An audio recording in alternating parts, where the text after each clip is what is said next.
এত বড় ব্লকের ছাত্রদের দাবি কেন? কোটার সাম্য চাই, যা চলছে সেটা বন্ধ চাই, সম্পূর্ণ দাবির সাথে আমরা একাত্ম ঘোষণা করি। এখন করেছি, আগে করেছি, এবং যতদিন এরকম চলবে বৈষম্যমূলক ততদিন তার সঙ্গে থাকবো। কিন্তু আমার এরকম মাঝে মাঝেই প্রশ্ন হয়েছে। আজকে অবশ্য নূর একটা বক্তৃতা করেছেন, একটা ব্যাখ্যা দিয়েছেন, তখন আমার মধ্যে প্রশ্ন ছিল। নূর অবশ্য বলছেন তখন তো বোঝেন নাই, কেউ তাদের বোঝাবার চেষ্টা করে নাই। আমি কিন্তু মনের মধ্যে শুধু তর্পণ ছিলাম যখন তারা স্লোগান দিয়েছিলেন বঙ্গবন্ধুর বাংলায় বৈষম্যের ঠাঁই নেই, বিরাট বিরাট স্লোগান, বিরাট বিরাট ছবি, শেখ মুজিব, শেখ হাসিনা, সবার মনে হয়েছে বাইরে এই যাদের ছবি নিয়ে যাচ্ছ তারাই যে শেষ পর্যন্ত তোমাদের গাড়ির উপর পা তুলে দেবে সেটা এখন বুঝতে পারছো না। আজও আমার কাছে মনে হয় সেদিন তারা নাও যদি বুঝে থাকে, খেয়াল করবেন, তারা রাজনীতি কিন্তু সামনে আনতে চায়নি, রাজনৈতিক নেতৃত্বকে চায়নি, আমরা সেখানে যাই কথা বলে চাইনি, এমনকি তারপরে যে নিরাপদ সড়ক আন্দোলন হয়েছে তারাও সেটা চায়নি। কিন্তু নূররা ওই আন্দোলন করবার পরে ওই আন্দোলনের ফসল হিসেবে নিজেরা সরাসরি রাজনৈতিক দলই গঠন করেছে। কিরকম বলা যায়, শুরু করলেন 0 থেকে, কিন্তু শেষ পর্যন্ত 100 হয়ে গেছে। শুরু করলেন রাজনীতি বিবর্তিত, কিন্তু শেষ পর্যন্ত পূর্ণাঙ্গ একটা রাজনৈতিক দল গঠন করবার প্রয়োজনীয়তা অনুভব করেছেন এবং তাই করেছেন। আমি বলি 2024 এসে এখনকার তরুণ, এখনকার ছাত্র, এখনকার যুবক এইটা বোঝে না দেশের যিনি নেত্রী তিনি মারা যেতে পারেন যখন তখন। তারা বোঝে না যে মরিচের দাম 320 টাকা হয়ে গেছে, তারা বোঝে না যেরকম করে জিনিসের দাম বেশি হয়েছে, তুমি চাকরি যদি বা পাও ওই টাকা দিয়ে মরিচই তো কিনতে পারবে না। এই সরকার তার জন্য, তার ক্ষমতায় থাকার জন্য যত তার বাহানা, যত নাটক সেটাই করতে চায়। 2008 সালে যখন দেশ বাঁচাও মানুষ বাঁচাও আন্দোলন 31 ডিসেম্বর আমরা গঠন করি, তারপরে সর্বপ্রথম যে আলোচনা সভাটি হয় প্রেস ক্লাবের 2য় তলা ভিআইপি লাউঞ্জে আমাদের বিএনপির স্থায়ী কমিটির অন্যতম সদস্য বাবু গয়েশ্বরচন্দ্র রায় ছিলেন। তারপর থেকে আমি দেখতাম যে মানুষ আমাদেরকে নিয়ে ট্রল করতো, অনেকেই হাসতো এবং অনেক সাংবাদিকরা আমাদেরকে প্রশ্ন করতেন যে আপনারা যদি ক্ষমতা আসেন তাহলে কি দেশ বাঁচাও মানুষ বাঁচাও আন্দোলন থাকবে? আমি তখন বলতাম যে পৃথিবী যতদিন থাকবে, দেশ যতদিন থাকবে, ততদিন দেশ ও মানুষের সংকট থাকবে, সংগঠন কেন বিলুপ্ত হবে? কিন্তু যে সকল জাতীয় নেতৃবৃন্দ বা অন্যান্যরা ট্রল করতেন তারা এখন বুঝতে পারছে যে দেশনেত্রী বেগম খালেদা জিয়া কি জিনিস। দেশনেত্রী বেগম খালেদা জিয়া একজন কাজমেটিক নেত্রী, যার ডাকে লক্ষ লক্ষ মানুষ তাকে শুধু দেখার জন্যই আসেন। এমন নেত্রী বাংলাদেশে হবে কিনা এটাও কিন্তু সন্দেহ আছে। যার কারণে শেখ হাসিনা আমাদের প্রিয় নেত্রীকে ভয় পান, তাকে স্লো প্রয়োজন দিয়ে মৃত্যুর দিকে ঠেলে দিচ্ছেন। আজকে দেশ নেত্রী বেগম খালেদা জিয়া আপনারা জানেন যে ভীষণ অসুস্থ। দেশ বাঁচাও মানুষ বাঁচাও আন্দোলনের পক্ষ থেকে আপনাদের কাছে ব্যক্তিগতভাবে আমার প্রিয় নেত্রীর জন্য আমরা দোয়া চাচ্ছি যে প্রিয় নেত্রী যদি আজকে বাহিরে থাকতেন তাহলে এই দেশ বিরোধী যে চুক্তি হয়েছে আমরা মনে করি এই চুক্তি হতে দিতেন না। এবং দেশ নেত্রী বেগম খালেদা জিয়ার সঙ্গে জনগণ আছে, শেখ হাসিনার সঙ্গে জনগণ নেই, যার কারণে মোদির অনুমতি নিয়ে তাকে চীনে যেতে হয়, যেটা দেশ এবং দেশের মানুষের জন্য লজ্জা। এখানে অনেক মুক্তিযোদ্ধা আছেন, গভীর রাজনীতিবিদ আছেন, তাদের কাছে আমরা যারা নতুন প্রজন্মের রাজনীতি কর্মী তারা প্রশ্ন করতে চাই, আপনারা কি এর জন্য রাজনীতি যুদ্ধ করে পাকিস্তানের সাথে যুদ্ধ করে বাংলাদেশ নির্মাণ করেছিলেন? আজকে দেখুন কোঠা বিরোধী আন্দোলন হচ্ছে। আজকে 1971 সালে তো বৈষম্যের কারণে পাকিস্তানের সাথে যুদ্ধ হয়েছিল, কিন্তু মুক্তিযোদ্ধারা কি শিখিয়ে দিয়েছে যে আজকে এখানে বৈষম্য করতে হবে? এই সরকার তার জন্য, তার ক্ষমতায় থাকার জন্য যত তার বাহানা, যত নাটক সেটাই করতে চায়। বক্তব্য আমি দেব না, বক্তব্য মানব ভাই নেবে। আমি আবারও দুঃখ প্রকাশ করছি জাতীয় নেতৃবৃন্দ আপনাদেরকে যথাযথ সম্মান না দিতে পেরে।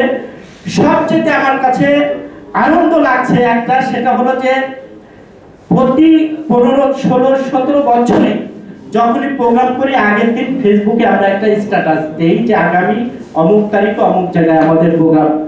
সবচেয়ে ভালো লাগার বিষয় যে রাতে অনেক জাতীয় নেতৃবৃন্দ আমাকে টেলিফোন করেছেন এবং অনেকে এখানে আসছেন যাদেরকে আমি টেলিফোন দেইনি।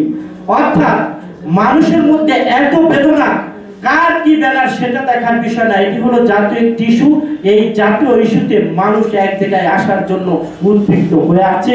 আমি আলাল ভাইকে বলবো, মান্না ভাইকে বলবো, সাইফুল ভাই এবং আমাদের সুব্রত যারাই আছেন, আসুন আমরা ভেদাভেদ ভুলে যাই, আমরা জাতীয় ইস্যুতে এক হয়ে এই সরকারকে হটিয়ে একটি গণতান্ত্রিক সরকার যদি আমরা প্রতিষ্ঠিত করতে পারি তাহলে দেশ রক্ষা হবে, স্বাধীনতা রক্ষা হবে এবং বাংলাদেশের মানচিত্র রক্ষা হবে। সকলকে ধন্যবাদ জানিয়ে আমি আমার কথা শেষ করছি।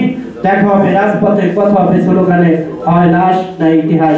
এ পর্যায়ে বক্তব্য নিয়ে আসবেন আমাদের সকলের প্রিয়, অসুস্থ থাকার পরও আজকের এই অনুষ্ঠানে যিনি এসেছেন, নাগরিক ঐক্যের সংগ্রামী সভাপতি, আমাদের সকলের প্রিয় যারা মাহমুদুর রহমান মান্না ভাইকে তার বক্তব্য দেওয়ার জন্য আহ্বান জানাচ্ছি।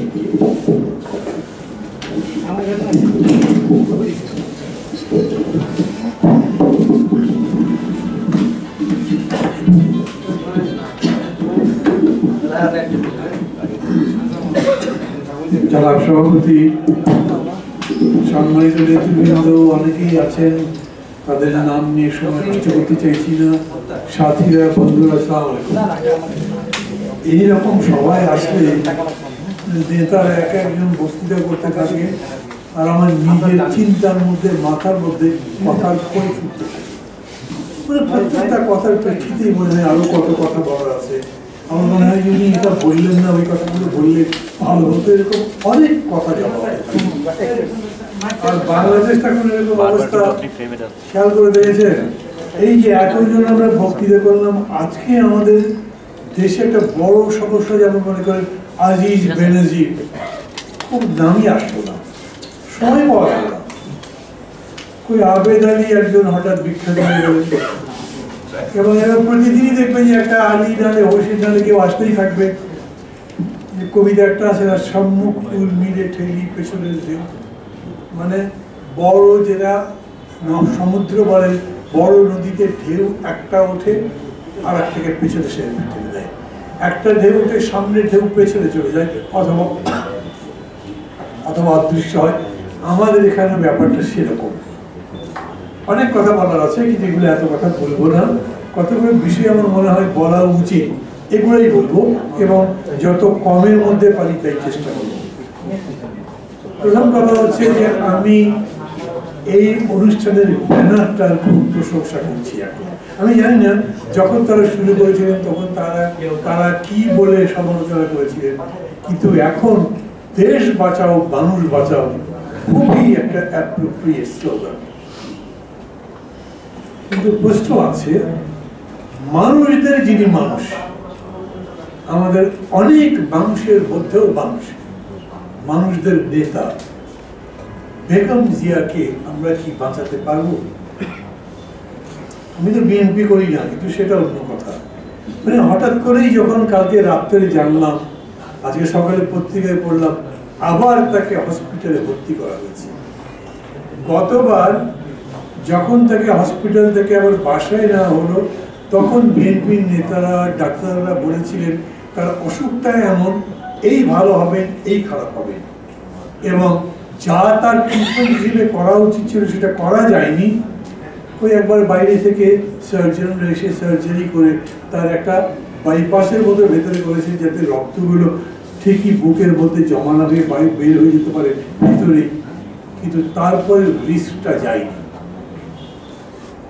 মানুষ বাঁচাতে পারছি না, আমরা বেগম জিয়াকে বাঁচাতে পারছি না, এরকম কথা বিএনপির সবাই তো নিশ্চয়ই ভাবছে।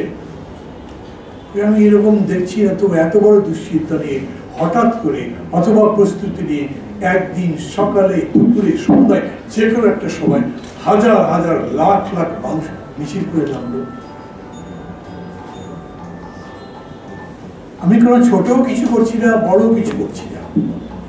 কোটার যে আন্দোলনটা দেখলাম, 18 সালে যেরকম দেখেছিলাম এখন দেখছি তার চেয়ে বড়। Bangla blockade, it's really A blockade. Block হয়ে গেছে ঢাকা শহর। কালকে তো রাত 9টা পর্যন্ত গাড়ি টাড়ি যায় না, মানুষ হেঁটেও যেতে পারে না। আমাদের কেন্দ্রীয় কমিটির সাংগঠনিক সম্পাদক সাকিব আনোয়ার আমার সাথে দেখা করবার কথা, উনি আমাকে পরে বলেছেন বিকাল থেকে চেষ্টা করেছি, রাত 9টায় ফোন করে বলেছেন আমি এলাকায় রাস্তায় পার হতে পারি। এত বড় ব্লকের ছাত্রদের দাবি কেন? কোটার শব্দ চাই, যা চলছে সেটা বন্ধ চাই, সম্পূর্ণ দাবির সাথে আমরা একাত্ম ঘোষণা করি। এখন করেছি, আগে করেছি, এবং যতদিন এরকম চলবে বৈষম্যমূলক ততদিন তার সঙ্গে থাকবো। কিন্তু আমার এরকম মাঝে মাঝেই প্রশ্ন হয়েছে। আজকে অবশ্য নূর একটা বক্তৃতা করেছেন, একটা ব্যাখ্যা দিয়েছে, তখন আমার মধ্যে প্রশ্ন ছিল। নূর অবশ্য বলছেন তখন তো বোঝেন নাই, কেউ তাদের বোঝাবার চেষ্টা করে নাই। আমি কিন্তু মনের মধ্যে শুধু তরফা ছিলাম যখন তারা স্লোগান দিয়েছিলেন বঙ্গবন্ধুর বাংলায় বৈষম্যের ঠাঁই নেই, বিরাট বিরাট স্লোগান, বিরাট বিরাট ছবি, শেখ মুজিব শেখ হাসিনা সবার মনে হয়েছে বাইরে এই যাদের ছবি নিয়ে যাচ্ছ তারাই যে শেষ পর্যন্ত তোমাদের গাড়ির উপর পা তুলে দেবে সেটা এখন বুঝতে পারছো না। আজও আমার কাছে মনে হয় সেদিন তারা নাও যদি বুঝে থাকে, খেয়াল করবে তারা রাজনীতি কিন্তু সামনে আনতে চায়নি, রাজনৈতিক নেতৃত্বকে চায়নি, আমরা সেখানে যাই কথা বলি চাইনি, এমনকি তারপরে যে নিরাপদ সড়ক আন্দোলন হয়েছে তারাও সেটা চায়নি।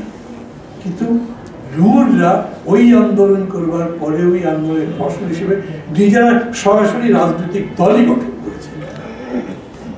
কিরকম বলা যায়, শুরু করলেন 0 থেকে কিন্তু শেষ পর্যন্ত 100 হয়ে গেছে। শুরু করলেন রাজনীতি বিবর্তিত, কিন্তু শেষ পর্যন্ত পূর্ণাঙ্গ একটা রাজনৈতিক দল গঠন করবার প্রয়োজনীয়তা অনুভব করেছেন এবং তাই করেছেন। আমি বলি 2024 এসে এখনকার তরুণ, এখনকার ছাত্র, এখনকার যুবক এইটা বোঝে না দেশের যিনি নেত্রী তিনি মারা যেতে পারেন যখন তখন। তারা বোঝে না যে মরিচের দাম 320 টাকা হয়ে গেছে, তারা বোঝে না যেরকম করে জিনিসের দাম বেশি হয়েছে। তুমি চাকরি যদি বা পাও ওই টাকা দিয়ে মরিচই তো কিনতে পারবে না।